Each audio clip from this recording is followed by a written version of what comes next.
নমস্কার, আমি আয়েশা, আপনাদের host. Any digital, visual, or any written copies of this content is considered under the Act of Piracy. চলুন শুরু করা যাক আজকের গল্প।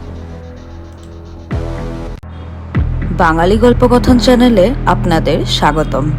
আজকের গল্প লীলা মজুমদারের লেখা পদী-পিসির বর্মী বাক্স, পর্ব 15। খেন্তি পিসি তখন আমার দিকে মুখ ফিরিয়ে আপাদমস্তক আমাকে কাঠফাটা দৃষ্টি দিয়ে দেখতে লাগলেন। আমার হাত এমনই কাঁপতে লাগলো যে চিঠিটা খরমর খরমর করে উঠল।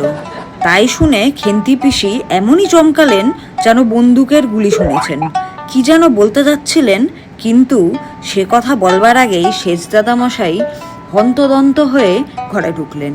খেন্তি পিসিকে দেখে একটু যেন অপ্রস্তুত হয়ে বললেন, খেন্তি, তুই আবার এখানে কেন? খেন্তি পিসির চায়না ক্যান্ডেলের পাওয়ারের চোখ দুটো আমার ওপর থেকে সরিয়ে বরফের মতো ঠান্ডা গলায় বললেন, কেন? তোমার কি তাতে কোনো অসুবিধা হচ্ছে? পুজোর সময় একটা কাঁচকলাও দিলে না। আমার ভজাকে যে কাপড় দিলে সেও অতি খেলো সস্তা রাবিশ।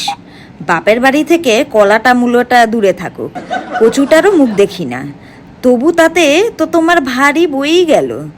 এই ভর সকালে আমার ঘরেই বা তোমার কত জায়গা? বলেই কচ্ছপের মুন্ডুর মতন সুই করে আবার অদৃশ্য হয়ে গেল। সেজদাদামশাই আবার গলা পরিষ্কার করে পাঁচু মামাকে তাড়া দিয়ে বললেন, এই পাঁচু হতভাগা, বেরিয়ে আয় বলছি, আমার একটা ইম্পর্ট্যান্ট কাগজ হারিয়েছে, খুঁজে দে বলছি, নইলে ভালো হবে না। সঙ্গে সঙ্গে খেন্তি পিসিও বললেন, বেরো এক্ষুনি, তুই নিশ্চয়ই আমার সুটকেস থেকে বাড়ির নকশাটা সরিয়েছিস, বেরো বলছি, তোকে আমি সার্চ করবই করব, না বেরোলে ওই খাটের তলায় সে দিয়েই সার্চ করব। আমি জানি না তোদের সব চালাকি, পদী-পিসির বাক্সের জন্য তোরাও ছকছক করে বেড়াচ্ছিস, অথচ বাক্সতে আর কারো অধিকার নেই, ওটা স্ত্রীধন, ওটা আমিই পাবো। সেজদাদামশাই রেগে বললেন, তুই পাবি মানে? তোর ভজার পেটে যাবে বল? আমি আইন পাশ করেছি, তা জানিস? কেউ যদি পায় তো আমি পাবো।